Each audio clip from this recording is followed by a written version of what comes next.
लोकतंत्र की बुनियाद जब हिलने लगे, जनता से किए गए वादे जब नेता भूलने लगे, सरकारी महकमे के अधिकारी जब अपने कामों से जी चुराए, तो धरी की धरी रह जाती है आपकी समस्याएं, आपके मुद्दे, और दबा दी जाती है आपकी आवाज। तो आइए मेरे साथ, हम पहुंचाएंगे सड़क से संसद तक जनता की आवाज। नमस्कार, आप देख रहे हैं डीसी न्यूज इंडिया और मैं हूं आपके साथ संजय मिश्रा।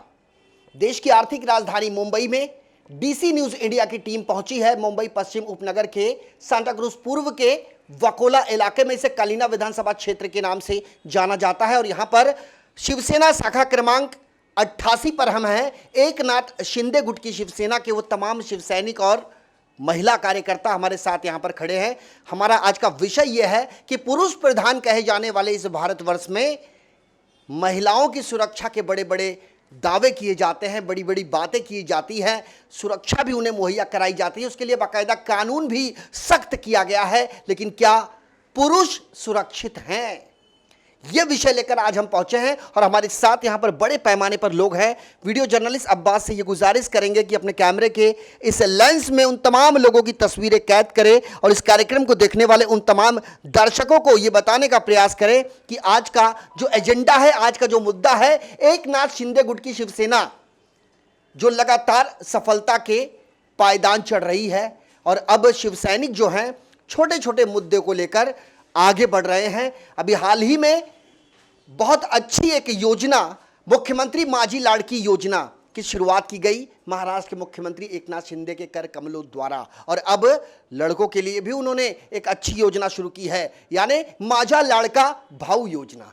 तो हमारे साथ यहां पर बड़े पैमाने पर लोग हैं। सबसे पहले एक एक करके हम तमाम लोगों की राय लेंगे, उनकी प्रतिक्रिया लेंगे। चूंकि मामला जो है बेहद संगीन है, विषय बेहद संवेदनशील है कि महिला सुरक्षित हैं तो क्या पुरुष सुरक्षित हैं। सबसे पहले मैडम, आपका नाम जानना चाहेंगे और आपका क्या पद है? जय महाराष्ट्र, मैं प्रवीणा सावंत, शाखा प्रमुख 88 वार्ड।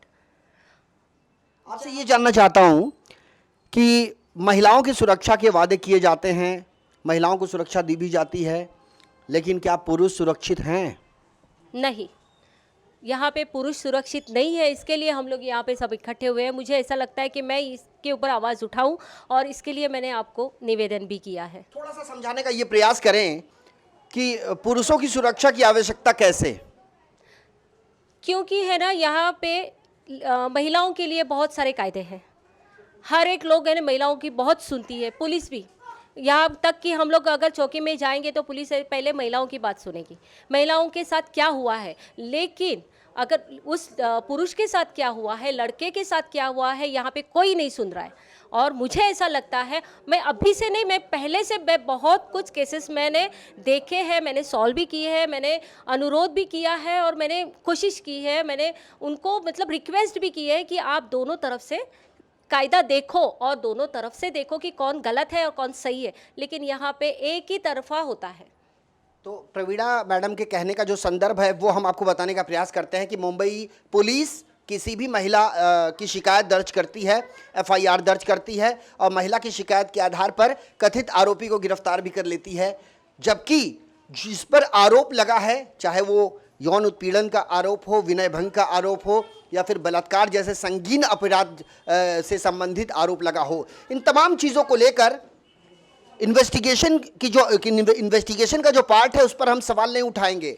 लेकिन इनका ये कहना है कि जब आरोप लगते हैं पुरुषों पर तो इतनी जल्दी उनकी गिरफ्तारी कैसे कर ली जाती है, जबकि होना तो ये चाहिए कि पहले मामले का इन्वेस्टिगेशन किया जाए और दोषी पाए जाने के बाद ही कानूनी कार्रवाई की जाए। यही सही कहा मैंने? बिल्कुल सही कहा, क्योंकि हम लोगों को अब ये डर लगता है कि हर एक घर में बच्चा है, बेटा है, पति है, भाई है। अगर वो बाजू वाले के साथ झगड़ा भी हो जाए तो वो लेडीज़ उठ के चली जाती है कि उसने मेरे ऊपर हाथ डाला है। ये कौन सी बात हो गई? कि पुलिस स्टेशन में अगर हम लोग जाएंगे तो पुलिस कैसे बोलते हैं कि उन्होंने पहले आके केस दर्ज की है, लड़की ने केस दर्ज की है कि उसके ऊपर हाथ डाला है तो वो दोषी है, वो गुनहगार है। लेकिन वहाँ पे तहकीकात नहीं होती है तो माँ बाप को भी वहाँ से बाहर निकाला जाता है कि आप लोग बाहर रुको, आप लोग यहाँ अंदर नहीं आएगा। और वो बेटा, वो भाई, वो पति कटघरे में खड़ा होता है जबकि वो निर्दोष है।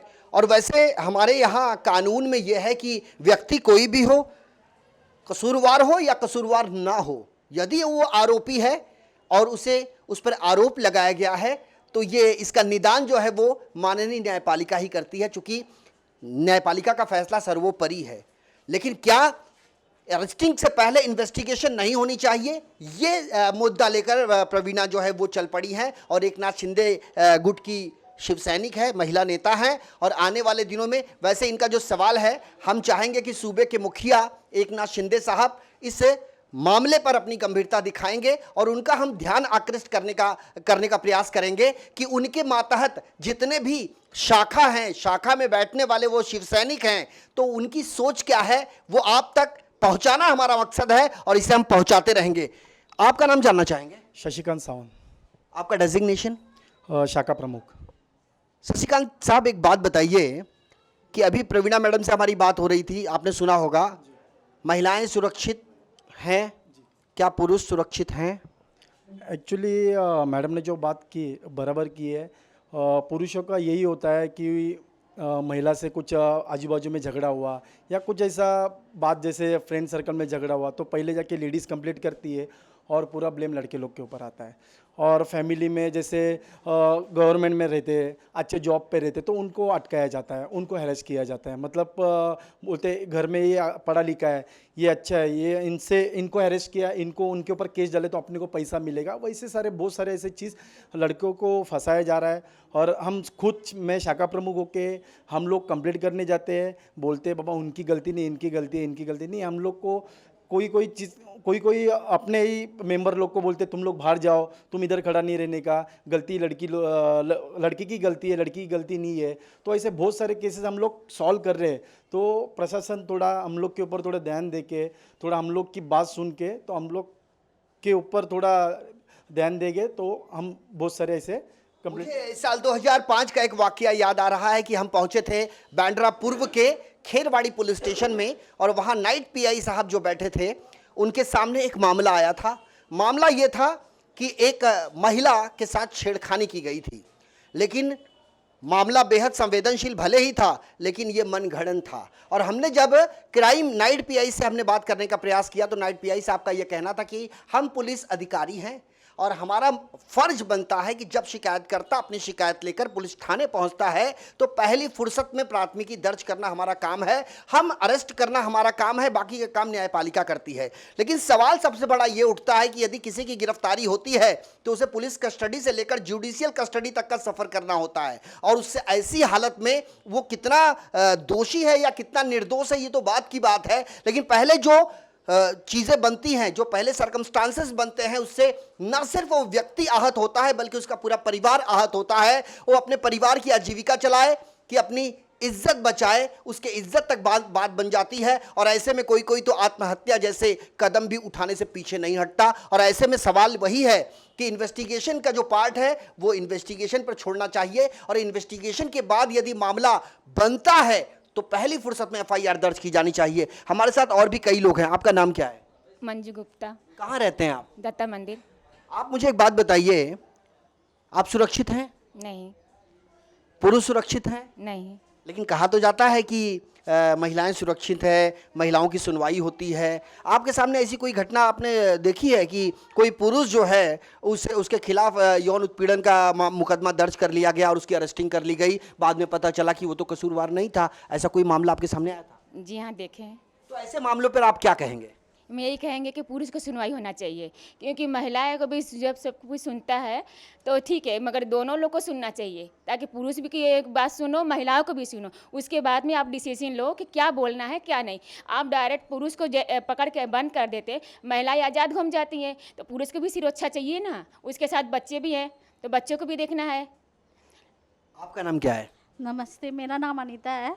अनीता जी, एक बात बताइए, सवाल आपसे भी वही है, महिलाएं सुरक्षित हैं? महिलाओं को देवी की उपमा दी गई है, माँ की उपमा दी गई है, बहन की उपमा दी गई है, सर्वोपरि है। किसी कुल, किसी खानदान को आगे बढ़ाने में यदि सबसे बड़ा किसी का हाथ है, किसी का रोल है, तो वो है महिलाएं। गृहिणी होती हैं, पुरुष अपने रोजी रोजगार में निकलता है, लेकिन घर की जो पूरी कमान होती है वो महिलाओं के हाथ में है। लेकिन कैसा लगता है जब आप सुनती हैं कि किसी महिला ने गलत तरीके से किसी पुरुष को फंसा दिया है, तब आप कैसा महसूस करती हैं? बहुत बुरा लगता है मतलब किसी महिला को, पुरुष को ऐसे मतलब गलत उसे बोला, क्योंकि ऐसा केस मेरे सामने आया है। मतलब एक बेटी ने अपने डैडी को मतलब फंसाया था, मतलब उनके ऊपर गलत इल्ज़ाम लगा के, पड़ोसियों के कहने पे बेटी ने अपने पिता पर आरोप लगाया था, पड़ोसियों के कहने पे। अब इसमें उनके ही परिवार का नुकसान है ना, पड़ोसियों को थोड़ी, उनका तो अब भला हुआ है। लेकिन उस बेटी को नहीं समझ में आया कि ये मेरे पिता है, मेरे जन्मदाता है और इनके खिलाफ मैं कंप्लेंट कर रही हूँ। उस कुछ तो सच्चाई होगी उसमें। वही 3-4 साल बाद उन्हें समझ में आया, तो अब वो अपने डैडी के लिए और उसकी माँ भी अपने पति के लिए भाग रहे हैं, लेकिन अभी तक उनका कुछ हुआ नहीं है। मतलब 5-6 साल से वो जेल में ही है। जेल में है। हाँ, इन्होंने जेल की बात करी तो याद आता है कि मुंबई में एक आर्थर रोड है जिसे सुधारना पुनर्वसन केंद्र भी कहते हैं। साल 1925 में उसकी स्थापना की गई थी और जो भारत को आज़ाद करने के पीछे जो आज़ादी के मतवाले थे उन्हें जेल में कैद करने के लिए अंग्रेजों ने उसका निर्माण करवाया था। लेकिन आज उसी आर्थर रोड जेल में एक लंबी फहरिस्त है ऐसे आरोपियों की जिनके ऊपर विनय भंग का मुकदमा दर्ज किया गया है। मामला न्याय प्रविष्ट है और वो अभी तक जेल की सलाखों के पीछे हैं। अब तक जमानत नहीं हो पाई है। और अभी जैसे इन्होंने बताया कि एक बेटी ने अपने पिता के खिलाफ मुकदमा दर्ज करवाया, पिता की गिरफ्तारी हो गई। 2 साल के बाद पता चलता है कि बेटी को कि हमारे पड़ोसियों की बातों में हम आ गए थे और ये गलत तरीके से हमने मुकदमा दर्ज करवाया, लेकिन तब तक बहुत देर हो चुकी थी और अभी भी पिता जो है वो जेल की सलाखों के पीछे है। आपका नाम जानना चाहेंगे? सुषमा चौरसिया, उपशाखा से। आप मुझे एक बात बताइए सुषमा जी, मुंबई में कितने साल से रहते हैं आप? मुझे तो हो गया, मेरी जन्म ही यहाँ हुई है। चलो मान लेते हैं कि पुरुष गलत करता है तो उसके ऊपर कार्रवाई होनी ही चाहिए, चाहे वो कोई भी हो। लेकिन किसी के खाली कह भर देने से क्या कोई गुनहगार हो जाता है? नहीं नहीं, किसी के कह देने से गुनहगार नहीं। पर मेरे सामने भी एक केस आया था। पर बोलते हैं ना, औरतें तो बहुत ज़्यादा बोलती हैं, पर उन्हें समझना चाहिए पुरुष ही गलत क्यों होते हैं, उनकी भी सुनवाई होनी चाहिए। अभी बोलो छोटे छोटे बच्चे हैं, उनको संभालना, उनको घर देखना, और वो घर भी काम करती नहीं है और बोलेंगी बाहर काम करके आएंगी और बोलेंगी मैं घर का काम नहीं करूँगी, तो ये तो चलने वाला नहीं है। मुंबई की बात कर रहे हो आप? हाँ, मैं बॉम्बे की ही बात कर रही हूँ। तो ऐसा नहीं होना चाहिए, आदमी की भी सुनवाई होनी चाहिए। मतलब आपके अनुसार कोई एक ऐसी महिला है जो नौकरी भी करती हैं और पति के साथ भी नहीं रहना चाहती हैं और घर का काम भी नहीं करना, घर का काम भी नहीं करना चाहती हैं, कुछ नहीं करना क्या चाहती, घर से उनका अधिकार तो खर्चा देना चाहती है, पर वो भी तो पुरुष है। रिक्शा चला, वो रिक्शा चलाते हैं, वो दिहाड़ी मजदूरी करते हैं, वो श्रमिक हैं, वो हर चीज़ अपनी जगह पर दुरुस्त है। लेकिन आप मुझे एक बात बताइए कि उनके ऊपर आरोप मढ़ दिया गया। अब वो जो महिला, अभी जो महिला की आप बात कर रही हैं, उस महिला को कोई काम नहीं करना है घर का, नहीं कुछ नहीं करना है, पति के साथ झगड़ा करना है, उसको हिस्सा चाहिए। किस चीज़ का? मतलब मुझे हिस्सा चाहिए, आदमी के साथ नहीं रहना है, मुझे अलग रहना है, और मुझे हर प्रॉपर्टी में हिस्सा चाहिए। मैं बच्चों को भी अपने साथ नहीं रखूँगी। बात निकलेगी तो बहुत दूर तक जाएगी। ऐसी कहानियों की एक लंबी फहरिस्त है। इनका जो संदर्भ था, ये कहानी इनके आस पड़ोस की ही हो सकती है और जाहिर है कि ये नाम बताना नहीं चाहेंगे और हम भी नहीं चाहेंगे कि किसी का नाम लिया जाए या सार्वजनिक किया जाए, क्योंकि हमारी भी एक मर्यादा है। लोग कहते हैं मीडिया सही तरीके से काम नहीं करती, मीडिया कोई खबर दिखाती है लेकिन बाद में कुछ नहीं होता है। ऐसे लोगों को भी हम ये कहना चाहते हैं कि लोकतांत्रिक कहे जाने वाले इस भारतवर्ष में ना ही हम न्यायपालिका हैं, ना ही कार्यपालिका और ना ही विधायिका। इस लोकतंत्र के हम चतुर्थ स्तंभ हैं जिसे कहते हैं पत्रकारिता। और हमारा मकसद यहाँ पर इस विषय को सामने लाना सिर्फ इसलिए है क्योंकि एकनाथ शिंदे गुट की शिवसेना के शिव सैनिक इन दिनों क्या सोच रहे हैं, उनके मन में क्या कुछ चल रहा है जनहितार्थ को लेकर। मेरे सामने ये टेबल आप देख सकते हैं और ये जो सामने शिवसेना विभाग क्रमांक 8 कलीना विधानसभा शाखा क्रमांक 88 मुख्यमंत्री माझी लाडकी बहीण योजना लाभार्थी महिलांना 1 जुलै 2024 पासून दरमहा 1500 रुपये आर्थिक लाभ दिला जाणार। अधिवास प्रमाणपत्र नसल्यास त्याऐवजी 15 वर्षापूर्वीच्या रेशन कार्ड, मतदार ओळखपत्र, शाळा सोडण्याचे प्रमाणपत्र, जन्मदाखला या 4 पैकी कोणतेही ओळखपत्र अथवा प्रमाणपत्र ग्राह्य धरलं जाणार। वयोगटाची मर्यादा 21 ते 60 वरून 21 ते 65 वर्षे. ज्या कुटुंबाकडे पिवळे व केशरी रेशन कार्ड असेल त्यांना उत्पन्नाचा दाखला प्रमाणपत्रातून सूट. यानी पात्र महिलांना 31 अगस्त 2024 पर्यंत अर्ज दाखल करता येणार. यानी एक बड़ी शुरुआत की गई है महिलाओं के लिए, और ये शुरुआत किया है सूबे के मुखिया एकनाथ शिंदे ने.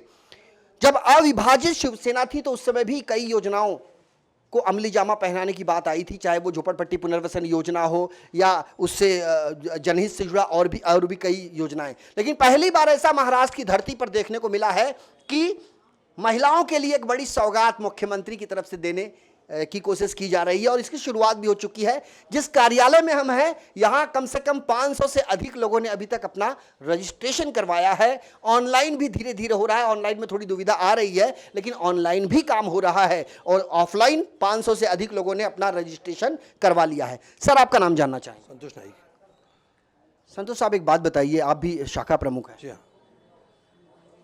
शिंदे गुट शिवसेना, उद्धव बाळासाहेब ठाकरे शिवसेना. उद्धव साहब मुख्यमंत्री थे महाराष्ट्र के, उस समय शिवसेना अविभाजित थी. आज शिवसेना विभाजित है. सबसे पहले कैसा महसूस करते हैं? पहला वो बात मतलब क्या, उद्धव से ज़्यादा हम लोग का ज़्यादा तालमेल नहीं था. हम लोग एक कट्टर शिवसेना पहले से वहाँ तक हम लोग कभी पहुँचे ही नहीं. मेरे को खाली प्रॉब्लम इतना ही था, मेरा वार्ड का प्रॉब्लम था. मेरे वार्ड में कभी विभाग अध्यक्ष ने अपने को कभी भी कुछ काम में मदद नहीं किया, किसी भी चीज़ में मदद किया. और मुख्यमंत्री एकनाथ शिंदे बहुत बढ़िया काम कर रहे हैं. मॉर्निंग में 6 बजे उठ के जो चालू करते तो रात को 3:30 बजे तक कंपनी कंटिन्यू चालू करते. उनको देख के हम लोग ने ज्वाइन किया. और अभी महाराष्ट्र को एक बहुत बड़ा तमगा भी मिला. दिल्ली गए थे एकनाथ शिंदे साहब, वहाँ सम्मानित किया गया, और महाराष्ट्र का जैसे उत्तर प्रदेश का नाम कभी लिया जाता था वैसे आज महाराष्ट्र का नाम सुर्खियों में आया है. शायद इसकी जानकारी बहुत कम लोगों को होगी. आप मुझे एक बात बताइए, आज का जो विषय है first information report. Police station में जो ड्यूटी ऑफिसर दर्ज करता है, किसी महिला की शिकायत पर किसी पुरुष के खिलाफ विनय भंग का मामला दर्ज कर दिया जाता है, लेकिन मान लेते हैं कि वह कार्रवाई हो गई, अरेस्टिंग हो गई, और बाद में पता चलता है कि वो बाइज्जत बरी हो गया.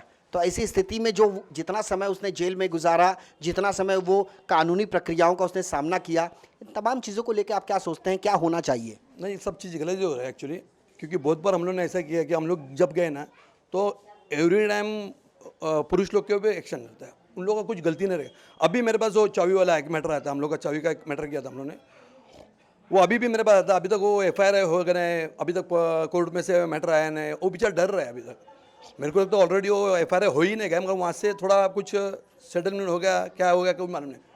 तो ऐसा पब्लिक डर रही है. वैसे देश की आर्थिक राजधानी मुंबई में 95 से 96 पुलिस स्टेशन हैं, और हर पुलिस स्टेशन में रोज FIR दर्ज होता है, रोज कोई ना कोई अरेस्ट होता है, चाहे वो चोरी का मामला हो, चाहे वो लूट का मामला हो, चाहे डकैती का मामला हो, चीटिंग का मामला हो, फोर्जरी का मामला हो, या विनय भंग या बलात्कार जैसे संगीन अपराधों से संबंधित मामला हो. लेकिन जिन जिन पुलिस स्टेशन में सीनियर पुलिस इंस्पेक्टर साहब बैठते हैं वो एक मोहल्ला कमेटी भी चलाते हैं. मोहल्ला कमेटी और लोकल पुलिस स्टेशन के बीच में जो मीटिंग होती है वो उस ज्यूरिडिक्शन में आने वाले जो लोग होते हैं उनसे संबंधित होती है कि उनके पास कितनी तकलीफें हैं, कितनी तकलीफें नहीं हैं. लेकिन जो FIR विनय भंग से संबंधित जुड़ा होता है, क्या इसमें मोहल्ला कमेटी के अध्यक्ष का ये फैसला नहीं है कि वो इस मामले में मध्यस्थ करें और लोकल पुलिस स्टेशन के सीनियर पुलिस इंस्पेक्टर को वास्तु स्थिति से अवगत करवाएं? नहीं लगता आपको? जी लगता है, ज़रूर लगता है. क्योंकि हम लोग जो शाखा प्रमुख जो वार्ड के लोग हैं, तो हम लोग दूसरे के लिए जो अपने लोग के लिए भागते हैं, अपने लोग के लिए बात करते हैं, तो कोई ऊपर से कोई सुनता नहीं है. एक तरफ का ही सब हो रहा है, इधर कोई सुनने को तैयार नहीं है. लेकिन ऐसा सीनियर पुलिस इंस्पेक्टर जो होते हैं अपने आप में थाना इंचार्ज होते हैं, हर पुलिस थाने के वो मुखिया होते हैं, और अपने आप में एक इन्वेस्टिगेशन ऑफिसर और एक सीनियर पुलिस इंस्पेक्टर, जिसे यहाँ वरिष्ठ पुलिस निरीक्षक कहते हैं, और दूसरे जो थाने अमलदार जो जांच अधिकारी होता है किसी मामले का, IO होता है, वो अपने आप में एक बड़ी पोस्ट होती है उसकी. क्योंकि लेखनी जब एक बार चलती है, कलम एक बार चलता है, तो उसे मिटाया नहीं जा सकता. और ऐसे में एक पुलिस अधिकारी का कलम जब किसी व्यक्ति के खिलाफ चलता है तो उसकी बाकी की जो भविष्य है वो अंधकारमय हो जाती है. और ऐसे में उस पर और उसके परिवार पर क्या बीतती है, इसके लिए हमारे पास शब्द नहीं है. ऐसे कई उदाहरण हैं, ऐसे कई नज़ीर हैं, लेकिन वक्त हमारे पास इतना नहीं है. लेकिन हाँ, सांता क्रूज पूर्व के इस शाखा क्रमांक 88 से इस मुद्दे का आगाज हो चुका है। मुख्यमंत्री एकनाथ शिंदे गुट के शिव सैनिक जो हैं वो अब चल पड़े हैं। जैसे जैसे योजनाओं से संबंधित लोगों का सहयोग ये कर रहे हैं, वैसे वैसे महिला शिकायतकर्ता जैसे होती है वैसे पुरुष शिकायतकर्ता भी होते हैं जिसकी कोई सुनवाई नहीं होती है। सही कहा मैडम? सही। और ऐसे लोगों के लिए आप कर रहे हैं? हाँ, बिल्कुल ऐसे लोगों के लिए कर रही आप हूँ। मुझे एक बात बताइए कि मुख्यमंत्री साहब से आप क्या गुजारिश करना चाहेंगे, चूंकि आपके तो मुखिया हैं और इस महाराष्ट्र के भी मुखिया हैं वो। बिल्कुल, हमारे जो लाडले मुख्यमंत्री हैं वो बहुत कुछ हमारे लिए कर रहे हैं, महिलाओं के लिए कर रहे हैं। अभी तो लड़का भाऊ वो भी योजना वो ला रहे हैं, सबके लिए कुछ ना कुछ तो कर रहे हैं। इसके लिए मैं उनको एक अनुरोध करती हूँ मेरी तरफ से और सभी लड़कों के तरफ से, पुरुषों के तरफ से, भाई बहनों के तरफ से, माँ के तरफ से मैं उनको एक नम्र विनंती करती हूँ, क्योंकि ये आवाज़ मतलब ये जो दोनों तरफ कायदा सेम होना चाहिए। जो लड़की के लिए कायदा है वही लड़के के लिए होना चाहिए। एटलीस्ट पुलिस स्टेशन में जाने के बाद उनको सुनो गलत है या नहीं है, सिर्फ उठा के लॉकअप में मत डाल दो। मत डालो। ये हैरेसमेंट होती है, अक्खा पूरा परिवार ये होता है, बर्बाद हो जाता है, उसकी लाइफ बर्बाद हो जाती है। तो खाली मैं उनको अनुरोध करती हूँ कि उनकी बात सुनो। पुलिस स्टेशन में ऐसा मतलब अपने जो लड़के मुख्यमंत्री हमारे लिए बहुत कुछ कर रहे हैं, और मुख्यमंत्री जब से आए हैं सब लोग मतलब ऐसे अच्छा सब जगह पे हो रहा है। महाराष्ट्र में पूरा ऐसे खुल गया है। वैसे ये सवाल देवेंद्र फडणवीस साहब आपके लिए भी है, चूंकि आप गृह मंत्रालय के मुखिया हैं, महाराष्ट्र के उप मुख्यमंत्री हैं, और महाराष्ट्र की जो सत्ता पक्ष है उसमें उसका एक आधार स्तंभ है आप। और ऐसे में मुख्यमंत्री का भी तजुर्बा आपके पास रह चुका है, विपक्ष का भी एक बहुत बड़ी भूमिका आप निभा चुके हैं। और ऐसे में आम मुंबईकरों की जो आवाज़ निकली है, खास करके यहाँ के भूमिपुत्रों की, और अब तो शिवसेना शाखा से ये आवाज़ उठ रही है कि ध्यान देना होगा लोकल पुलिस स्टेशन में जब भी कोई पुरुष के खिलाफ कोई भी विनय भंग का मामला दर्ज होता है तो भले दर्ज हो लेकिन पहले इन्वेस्टिगेशन हो, उसके बाद अरेस्टिंग हो। सर, आपका नाम जानना चाहेंगे? मेरा नाम दशरथ सकपाल, कलीना विधानसभा प्रमुख। कलीना विधानसभा प्रमुख हैं। सबसे पहले तो आपको अभिनंदन कि आपकी शाखा से सबसे पहले इस मुद्दे को उठाया जा रहा है और शायद आने वाले दिनों में इसका लाभ लोगों को मिलेगा। क्या महसूस करते हैं साहब जब किसी पुरुष को गलत तरीके से टारगेट किया जाता है और विनय भंग जैसे मामले उसके ऊपर मढ़ दिए जाते हैं और बाद में वो निर्दोष छूट जाता है?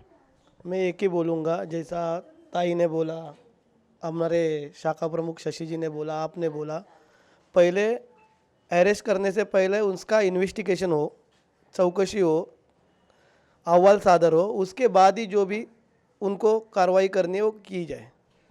चूँकि अरेस्टिंग होने के बाद वो तो लॉकअप में डाल दिया जाता है, कोर्ट में पेशी होती है, वहाँ से पीसी होती है, फिर जेसी होती है, उसके बाद में बेल एप्लीकेशन मूव होता है और तब जमानत होती है, तब तक तो व्यक्ति अंदर रहता है। ऐसे तो कई ऐसा नहीं, उसके लिए अलग प्राविधान भी है। आप अगर गुनाह गलत है तो आप डीसीपी के पास जा सकते हैं, उनको बोल सकते हैं, ये भी वो रहता है, वो करेंगे तो केस रिटर्न भी होता है। केस तो रिटर्न होता है, लेकिन क्या गलत केस जो भुक्तभोगी होता है उसका जो परिवार परेशान होता है? कानून अपन ने तो बनाया नहीं, कानून जिसने बनाया वही उसमें कुछ। क्या आपकी मांग होगी कि इस तरह की चीज़ों के लिए खास करके आपके क्यों नहीं होनी चाहिए? अभी आप एप्लीकेशन दीजिए, हम लोग फॉलोअप करेंगे मुख्यमंत्री साहब के पास, डिप्टी सीएम जो है देवेंद्र जी फडणवीस साहब के पास, और कोशिश करेंगे कि इसमें कुछ कायदे में बदल हो।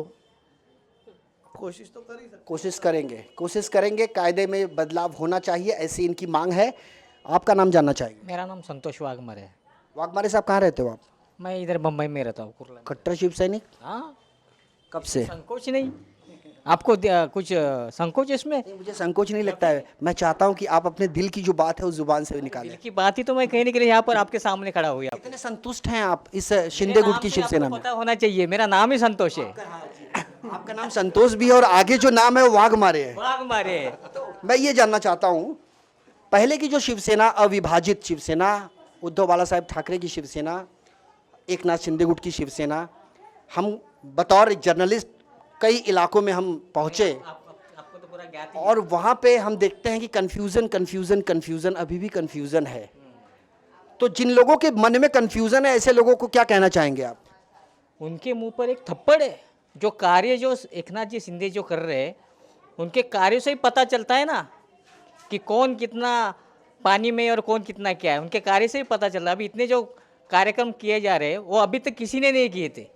आप देखिए, लाड़की बहन, उसके बाद में लड़का भाऊ, वो भी उन्होंने चालू किया है। समानता उसने रखी है, उन्होंने समानता। ये लड़की बहन योजना की शुरुआत हुई और एक हफ्ते के बाद तुरंत लड़का भाऊ योजना भी आ गई, तो क्या मतलब कहीं पॉलिटिक्स इसके अंदर तो नहीं घुस गई? शिंदे साहब ने आज तक कभी पॉलिटिक्स किया नहीं, ग्राउंड तट पे काम करने वाले कार्यकर्ता है, तो उसमें कोई शक ही नहीं है। एक बात बताइए, मेरे पीछे हिंदू हृदय सम्राट बाला साहेब ठाकरे हैं और किसी नाम के मोहताज नहीं है। इन्होंने जो पौधा लगाया था, एक बड़ा वट वृक्ष बना, विशालकाय वृक्ष बना। विचारधारा उनकी एक ही है। उनके यहाँ पर भी सांप की तस्वीर है, आपके यहाँ पे भी सांप की तस्वीर है, विचारधारा एक है, तो टकराव किस बात का? अभी देखिए, न्यूज़ तो आप भी बना रहे, आप भी देख रहे हैं, हाँ, तो सामने तो आपको पता चल रहा है। अभी अपन बोल के मतलब नहीं है, वो तो लोगों को पता चल रहा है कौन काम कर रहा है, कौन काम नहीं कर रहा है, कौन लोगों का दुख दूर कर रहा है, कौन लोगों को दुख दे रहा है, वो तो सब आपको पता ही है। अभी उसमें बोलने का एक चीज से इन्होंने दोनों बात कह दी, कौन किसको दुख दे रहा है और कौन किसका दुख ले रहा है। हमारे साथ बड़ी संख्या में लोग हैं। आपका नाम क्या है? श्रद्धा जी।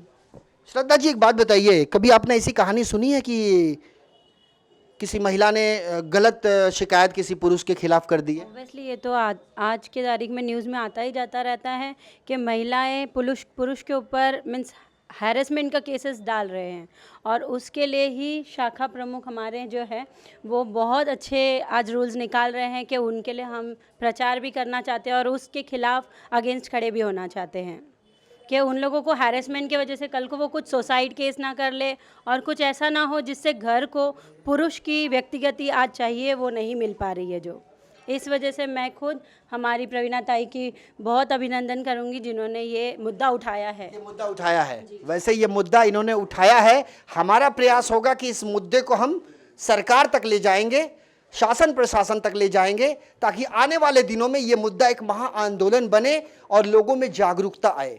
हमारे इस खास के पेशकश में मेरे साथ अभी के लिए इतना ही। ताज़ा तरीन खबरों के लिए बने रहिए DC न्यूज़ इंडिया के साथ। वीडियो जर्नलिस्ट अब्बास के साथ मुझे यानी संजय मिश्रा को दीजिए इजाज़त। नमस्कार।